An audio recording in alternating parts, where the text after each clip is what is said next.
Bonjour, vous écoutez Decade for Change, le podcast. Aujourd'hui, notre monde fait face à des défis sans précédent. Le réchauffement climatique, l'effondrement de la biodiversité, la croissance des divisions et des inégalités au sein de nos sociétés. Pour relever ces défis, 2020-2030 doit être la décennie de l'action. 10 ans pour transformer les bonnes volontés en résultats à la hauteur des enjeux. C'est la responsabilité de chacun. Mais comment faire ? Decade for Change, le podcast, part à la rencontre de celles et ceux qui ne se contentent pas du diagnostic et des déclarations d'intention. De celles et ceux qui déploient des solutions concrètes pour accélérer la transformation de nos modèles, pour les rendre durables. Aujourd'hui, Charles Nicolas reçoit Stéphanie Goujon, directrice générale du French Impact. Après avoir piloté durant 10 ans l'agence du don en nature, Stéphanie Goujon a pris les rênes du French Impact en 2018, née la même année d'une initiative gouvernementale. Elle nous raconte comment elle s'attelle à y accélérer l'innovation sociale et environnementale sur tout le territoire. Bonjour Stéphanie Goujon. Bonjour Charles. Pour commencer, pouvez-vous nous dire comment vous définissez aujourd'hui l'innovation sociale et environnementale ? On a l'impression que c'est à la fois un écosystème bien identifié et puis un environnement très vaste. Et ensuite, qu'est-ce que ça signifie de se donner l'objectif d'accélérer le développement de cet écosystème ? Quelle bonne question. Ma fille de 12 ans me pose la même et c'est vrai qu'une réponse claire et nette n'est pas si facile sur l'innovation sociale. Il y a une définition qui est communément admise, qui est de dire que c'est la réponse à des besoins qui ne sont pas ou peu satisfaits par l'économie de marché conventionnelle ou par l'État. C'est la définition, on va dire, formelle. Après, moi, je pense qu'on peut interroger 2 ou 3 critères clés. Un critère qui est celui de la proximité, qu'il y ait une innovation sociale qui répond à des besoins. Je pense que le premier point, c'est la question de la proximité. Et c'est pour ça d'ailleurs que l'économie sociale et solidaire, qui souvent a promu beaucoup d'innovation sociale, est une économie de territoire, une économie de proximité. Il y a un deuxième critère clé qui va être celui de l'agilité. Agilité qui correspond peut-être à des tailles de structure relativement modeste, ou en tout cas une mentalité très entrepreneuriale. Et moi, je voudrais aussi mettre en perspective quelque chose de frustrant dans cette définition, c'est jusqu'à quand on est une innovation ? Et qui aussi peut promouvoir l'innovation sociale, parce que pour nous, tous les acteurs, qu'ils soient de l'économie de marché conventionnelle, qu'ils soient pouvoirs publics, qu'ils soient entrepreneurs sociaux, peuvent créer de l'innovation sociale et environnementale. Une très belle innovation sociale issue des pouvoirs publics, c'est la sécurité sociale. Là, on en parle pas mal aussi en ce moment avec le sujet de la vaccination, avec le sujet de la santé. C'est depuis 45, donc c'est plus vraiment une innovation au sens récent. Mais pourtant, ça reste un dispositif qui est encore très vital, très moderne et correspond à une vraie vision de société. Le premier projet du French Impact, c'est le programme Pionnier, un programme dans lequel vous accompagnez depuis 2 ans 22 structures de l'ESS, parmi lesquelles Enercoop, Phoenix ou encore Mosaïque RH. Quel bilan en dressez-vous aujourd'hui et quelle est la suite pour ce programme ? Donc l'idée effectivement du programme Pionnier, c'était de contribuer au changement d'échelle de 22 initiatives qui sont emblématiques de ce qu'est pour nous l'innovation sociale et environnementale. Et donc sur des champs assez divers, donc ça montre encore une fois qu'on épouse effectivement un spectre de domaines et de secteurs très vaste, puisque vous en avez cité certains, mais il y avait la lutte contre le gaspillage avec Phoenix, le recrutement des talents des quartiers avec Mosaïque RH. Alors, on voit qu'on est sur des secteurs qui sont très variés. Le programme Pionnier, il a consisté en un appui financier, déjà, de donner un petit peu de moyens pour contribuer à ce changement d'échelle, donc étalé sur 2 ans. C'est aussi un programme pour établir des synergies entre les acteurs et amener également une facilité pour tout ce qui va être essaimage territorial. Donc ça, c'est encore en cours. Mais on peut dire déjà au bout de 2 ans que le nombre de bénéficiaires a doublé. Il est passé à 800 000 personnes, donc sur les 22 pionniers, 800 000 bénéficiaires, donc x2. Et donc, on ne compte pas s'arrêter là, puisqu'on ouvre le chapitre 2 du programme Pionnier et que désormais, on leur propose vraiment de travailler sur tout ce qui va être levée de freins réglementaires. On a eu un bel exemple qui a été l'an dernier sur envie d'autonomie, puisque dans le cadre d'une French Impact, il y a un programme de parrainage avec des hauts fonctionnaires qu'on appelle hackers publics, puisque voilà, nous on travaille aussi beaucoup sur la facilitation au niveau de l'administration, et que dans ce cadre de ce programme, Envie d'autonomie, qui est une structure qui rénove des aides techniques adaptées pour les personnes handicapées, avec un chantier d'insertion, c'est-à-dire que c'est à la fois plus social, parce que ça remet des personnes éloignées de l'emploi en activité, plus économique, parce que ça coûte moins cher que des fauteuils roulants neufs, par exemple, et plus écologique, parce qu'on retape le matériel plutôt que de le jeter. Eh bien, chercher l'erreur, la sécurité sociale ne remboursait pas. Et donc, grâce à ce programme Hacker Public, où la marraine d'Envie Autonomie était la numéro 2 ou 3 de la Direction Générale de la Cohésion Sociale, au cœur de la machinerie de l'État, ils ont eu quelqu'un pour appuyer leur plaidoyer, et c'est donc passé au PLFSS, pas de cette année, mais de l'année dernière. Donc maintenant, la Sécurité sociale rembourse, et ça va permettre, au-delà de la structure Envie d'autonomie, de structurer une filière de rénovation du matériel médical. Voilà, donc ça, c'est un bel exemple qu'on voudrait développer, en fait, toute cette question de la levée des freins réglementaires, des facilitations administratives, avec le programme pionnier chapitre 2. Voilà, donc chapitre 1, l'accélération d'un certain nombre de projets, et donc qui a donné des résultats avec x2 en bénéficiaires. Chapitre 2, travailler sur la levée de freins réglementaires, la facilitation administrative et l'essaimage territorial. C'est notamment ce qu'on est en train de faire avec l'initiative Toi à moi, qui veut se déployer sur une dizaine de villes en 2 ans. Vous avez lancé le programme Territoire, plus récemment, qui est lui destiné à créer des écosystèmes locaux d'innovation sociale. Quels sont aujourd'hui les résultats les plus inspirants que vous constatez? Et comment fait-on pour essaimer ces projets une fois qu'ils ont fait leurs preuves sur un territoire donné? Alors, le programme Territoire French Impact, c'est, comme vous l'avez dit, 27 collectifs territoriaux. Et donc, il faut bien entendre que ça s'appuie sur 2 volets structurants. Donc à chaque fois, on fait jouer la coopération puisqu'il y a un collectif d'acteurs. Ça a été très girondin et pas jacobin. C'est-à-dire que ce sont les acteurs du territoire qui ont décidé de se mettre ensemble dans leur variété. Il n'y avait pas des cases à cocher et un modus operandi pré-rempli de on veut tel ou tel ou tel type d'acteur. Donc c'est vraiment venu du terrain. Donc il y a souvent après le soutien de la municipalité, de la préfecture, il y a l'entrepreneur social, il y a la Chambre régionale de l'économie sociale et solidaire, il y a des coopératives, il peut y avoir des entreprises dites classiques. Voilà, donc à chaque fois, c'est venu vraiment du territoire. Donc c'est un collectif avec toutes les questions que pose la gouvernance d'un collectif. Et le deuxième volet structurant, c'est que ce collectif, on lui a demandé de définir 3 enjeux, 3 défis dans notre jargon, qu'il a envie de résoudre sur son territoire. Dans cette idée que la coopération, elle doit être active, elle doit avoir un impact. Coopérer, oui, mais pourquoi? Donc nous, on a orchestré cette mise en tension bienveillante et acceptée et admise par le collectif, puisque c'est eux qui ont identifié les enjeux. Et donc l'idée est que cette coopération débouche sur des projets très concrets qui vont contribuer un petit peu à changer la vie des habitants du territoire. Donc ces projets très concrets, ça peut être des circuits courts alimentaires, ça peut être des tiers-lieux transgénérationnels, ça peut être des filières de revalorisation des déchets BTP. C'est un gros sujet, on sait que l'économie sociale et solidaire est assez robuste sur le sujet de la revalorisation des déchets.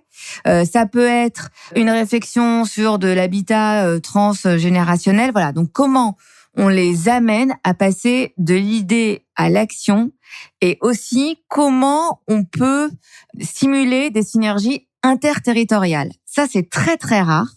Et en fait, nous, grâce à ces défis, on fait fonctionner nos 27 collectifs sur le truchement de filières d'excellence, c'est-à-dire que comme ils sont donc engagés sur des thématiques précises, on les réunit sur ces thématiques précises qu'on structure en filières. Je vous ai parlé de la revalorisation des déchets BTP. Et donc ça permet d'une part que Mayotte parle à Roubaix qui parle à Nantes, donc à créer de la mise en connexion, donc créer du transfert de compétences, donc créer de la valeur et créer de la cohésion. Et ça permet aussi de faire émerger des problématiques communes que nous, au French Impact, on va pouvoir relayer au niveau national. Vous voyez, on joue vraiment ce rôle de passerelle entre ces territoires et ce rôle de passerelle entre le local et le national. Donc tout ça dans une logique de filière d'excellence. Et donc en termes de réalisation, donc le programme est récent puisqu'il a été lancé en février 2019. Toute l'année 2019 a consisté à co-construire les feuilles de route. Et donc toute l'année 2020, marquée par le Covid, a vraiment démarré l'accompagnement opérationnel. Et donc, en toute franchise, donc on peut vous dire déjà qu'on a 400 projets dans notre pipe, qu'on a lancé filière de revalorisation des biodéchets, des déchets BTP, que l'an prochain, on va aller sur le bien vieillir et sur les achats responsables au niveau des collectivités. Mais aussi, sachez que nous avons co-construit un référentiel de mesures d'impact avec les 27 collectifs et que nous sommes en pleine collecte des données. Donc, j'aurai sûrement plus d'infos à vous donner début 2021. 2019, on a co-construit les filières de route. 2020, on commence à les mettre en œuvre et c'est là qu'on pouvait co-construire le référentiel. Donc, j'aurai plus de biscuits début 2021. On le voit bien, au cœur de tous ces programmes, l'idée, c'est vraiment de forger des alliances entre les acteurs de l'ESS, les pouvoirs publics et puis l'ensemble des entreprises. Quel est leur intérêt respectif à aller vers ces alliances, à les développer? Et qu'est-ce qui les incite à se projeter dans ce type de démarche? Si on synthétise, si on schématise, effectivement, le triptyque gagnant, c'est les pouvoirs publics, que ce soit échelon national ou local. Facilitateur, comment l'État peut jouer un rôle facilitateur ou qu'on peut avoir une administration de service. C'est le grand groupe avec un pouvoir amplificateur et l'entreprise sociale ou l'entreprise de l'ESS qui amène cette agilité dont on parlait tout à l'heure, cette facilité d'innovation parce que au plus près des besoins. Et on peut rajouter aussi peut-être à ce triptyque les citoyens, mais qui sont de facto un peu embarqués en fait dans la dynamique démocratique d'un certain nombre de structures de l'ESS. Et pourquoi il faut mettre ce type de coopération en place? C'est parce que les enjeux sont très complexes aujourd'hui et que le silotage et que le décloisonnement a bien prouvé sa capacité à générer de l'échec. Donc la coopération, c'est pas du tout bisounours, c'est prouvé par des grands chercheurs à Harvard, c'est prouvé dans la stratégie du jeu de Go, c'est toujours la stratégie gagnante. Peut-être plus difficile à mettre en place, mais c'est toujours la stratégie gagnante.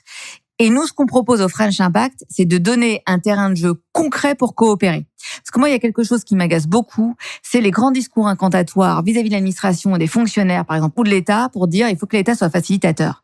De le dire comme ça, c'est très joli, mais c'est quand même mieux d'amener une problématique concrète. Donc, au travers, par exemple, des parrainages que nous organisons et que j'ai mentionné tout à l'heure, entre des hauts fonctionnaires et des entreprises sociales. Voilà. Donc, je pense que c'est ça qui manque aujourd'hui pour passer du discours de la coopération à l'acte. C'est qu'on puisse faire cette ingénierie au service de projets concrets qui vont vraiment contribuer à faire évoluer notre modèle. Alors, on n'a pas encore parlé des investisseurs. Je sais pas où vous les mettiez dans votre interrogation sur les coopérations, mais c'est quand même aussi le nerf de la guerre. Alors, investisseurs ou financeurs. Donc, dans financeurs, bien sûr, on peut évoquer les dispositifs publics et notamment là le plan de relance avec les 100 milliards d'euros, mais aussi tout ce qui est investisseurs privés. Et là, ce qu'on observe, c'est que justement, si on veut créer les conditions de cette coopération et des rencontres, il y a un risque d'asymétrie qu'il faut combler. Une asymétrie entre les mesures exceptionnelles qui sont prises par Bercy ou les fonds qui sont mobilisés en général à Paris par des investisseurs privés et les retombées réelles, rapides, sur les territoires dans des projets à impact. Donc là, c'est vraiment quelque chose de clé, c'est comment on peut faire cette tuyauterie du dernier kilomètre en sourçant en fait des projets. Nous, c'est ça qu'on fait, c'est qu'on source des projets. Je vous dis, dans le programme Territoire, on a 400 projets qui ont des besoins de financement, parfois en levée de fonds. Là, on en a une vingtaine qui sont en levée de fonds de plus d'1 million d'euros. Donc, nous, on organise des rencontres, toujours sur une base territoriale, où on a sourcé des projets à Grenoble, à Marseille, à Valence. Et on va continuer sur d'autres villes, bien sûr, l'an prochain. Et on s'entend avec une vingtaine de fonds d'investissement qui sont sous bannière French Impact pour qu'ils puissent se positionner sur ces projets et au moins créer des rencontres. Qui vont pas investir à tous les coups, mais au moins on crée les conditions de la rencontre. Et ça fonctionne plutôt très bien parce qu'il y en a pas mal qui sont suivis. Donc on espère qu'ils vont aussi être investis. Et la deuxième chose qu'on fait qui est très importante, c'est que nous au French Impact, on croit à la biodiversité de l'excellence sur le territoire. On n'a pas la pensée unique de dire il faut faire que des licornes. D'abord, moi j'ai jamais vu de licorne. Et j'ai un copain qui dit il y a des licornes d'accord, mais il y a aussi des très jolis poneys. Bon, donc vous avez compris ce que je voulais dire, c'est que bien sûr, il faut des modèles, il faut des locomotives, il faut des boîtes qui lèvent beaucoup d'argent à condition qu'après, elles créent beaucoup d'emplois. Mais ce qu'il faut aussi, c'est assurer un maillage sur le territoire. C'est qu'il faut promouvoir tous les types d'excellence. Il y a la biodiversité naturelle et la biodiversité aussi au niveau entrepreneurial. Et donc, pour que ça fonctionne, pour qu'il y ait effectivement des licornes, il faut qu'il y ait des très jolis poneys. Et pour qu'il y ait des très jolis poneys, il faut qu'il y ait aussi d'autres types de financeurs que uniquement du fonds d'investissement. Donc, on articule un continuum de financement. On met en place en fait des ateliers d'articulation des différents financeurs. Donc, c'est-à-dire qu'il y a les fondations d'entreprises qui viennent et qui peuvent tout à fait agir avec du mécénat à impact. On met autour de la table le crowdfunding, les business angels et bien sûr tous les fonds qui sont sous bannière French Impact. Voilà, donc ça c'est très important dans ce qu'on fait et c'est vertueux pour tout le monde parce que ça permet la montée en puissance des projets aussi. C'est-à-dire des projets qui au démarrage vont plutôt avoir un besoin de 20-25 000 euros et donc sont pas du ressort du modèle économique, des théories d'investissement des fonds, c'est pas possible. Mais du coup, vont pouvoir quand même émerger grâce à d'autres types de financeurs. Et si un jour, ils ont besoin de grossir, ils ont des ambitions qui requièrent davantage de financement, il y aura ce continuum de financeurs qui sera mis en place. Voilà, donc je pense que ça, c'est très important aussi dans les dynamiques territoriales. Ce qui compte, c'est pas d'avoir que des gros, c'est d'avoir des gros, des petits, et surtout, c'est qu'ils se parlent, c'est qu'il y a des flux de compétences, des flux d'affaires, des flux relationnels, c'est qu'il y a aussi des échanges avec l'académique, avec les citoyens, avec les pouvoirs publics. C'est le maillage, si vous voulez. C'est ça qui fait une dynamique où on va créer des emplois non délocalisables. Arrêtons-nous un instant sur les grands groupes. Quelle est selon vous la meilleure logique pour eux à adopter vis-à-vis de cette innovation sociale et environnementale? Est-ce qu'il faut qu'ils créent les conditions dans leur sein pour la faire naître? Est-ce qu'il faut l'agréger autour d'eux? Est-ce qu'il faut s'y connecter d'une autre manière? Alors, je pense pas qu'il y ait de modèle unique pour les grands groupes. Après, moi, j'aurais tendance à favoriser tout ce qui est logique de coopération, et donc logique partenariale. Et effectivement, la question de pouvoir promouvoir des alliances ou des coalitions entre grands groupes, innovateurs sociaux, pouvoirs publics. Nous, c'est ce qu'on fait au quotidien au French Impact. Parce que l'intérêt, il est aussi que quand on est une structure un peu plus de taille un peu plus modeste, on est encore une fois un peu plus agile, on est un peu plus perméable, poreux en fait au monde extérieur que quand on est dans un très grand groupe où il y a forcément, c'est pas un reproche, mais il y a une structuration, des règles, une hiérarchie qui peut amener un peu plus d'inertie. Donc moi je trouve que les alliances entre grands groupes et innovateurs sociaux sont plutôt gagnantes de ce point de vue-là si le contrat est clair dès le départ. Et c'est plutôt ce qu'on va promouvoir. Après, il peut y avoir de l'intrapreneuriat au sein des grands groupes qui peuvent aussi très très bien fonctionner. Il y en a un certain nombre qui créent aussi leurs incubateurs. Donc ça, c'est une manière de gérer de l'interne externe. Moi, mon point de vue, c'est que les alliances, les coalitions, la coopération, c'est toujours vertueux. Pour conclure, je vais vous confier une casquette de prospectiviste économique. Pour le secteur de l'ESS, comment vous le voyez se développer dans les années à venir? Comment est-ce qu'il livrera complètement son potentiel de création d'emplois, de création de richesses pour les territoires? Alors là, vous voulez, prospectiviste ou Madame Yerma, j'allais dire, je pense que là, on a un momentum où ça peut basculer dans le bon sens ou pas. Puisqu'il y a effectivement beaucoup d'argent qui va être injecté. Et la question est de savoir où cet argent va être réellement investi et s'il va être investi dans la transformation du modèle. Donc, si vous voulez qu'il y ait un changement systémique qu'il faut aussi adresser, c'est la question de la mesure et de la comptabilité et des indicateurs dits extra-financiers. Pour moi, la cible, c'est d'avoir une comptabilité, peu importe comment on l'appelle, dite durable ou triple capital, qui prenne en compte que la performance, c'est une triple performance. Économique, bien sûr, il faut être pérenne. Pour être pérenne, il faut être un minimum rentable, mais aussi sociale et environnementale. L'impact, pour moi, c'est de la performance et c'est de la triple performance. Et donc, tant qu'on n'aura pas dans les comptes de résultats, dans les bilans, le juste reflet de cette triple performance, mais qu'on s'appuiera sur une seule patte qui est celle de l'économique et souvent du financier, pas toujours connecté à l'économie réelle, on changera pas le modèle. Si on veut une transformation systémique, il faut adresser la comptabilité Et peut-être dans un premier temps, les indicateurs extra-financiers. C'est un des grands combats de Bercy au niveau européen en ce moment. Mais pour moi, la cible, c'est carrément les normes comptables. Merci beaucoup Stéphanie Goujon. Merci à vous.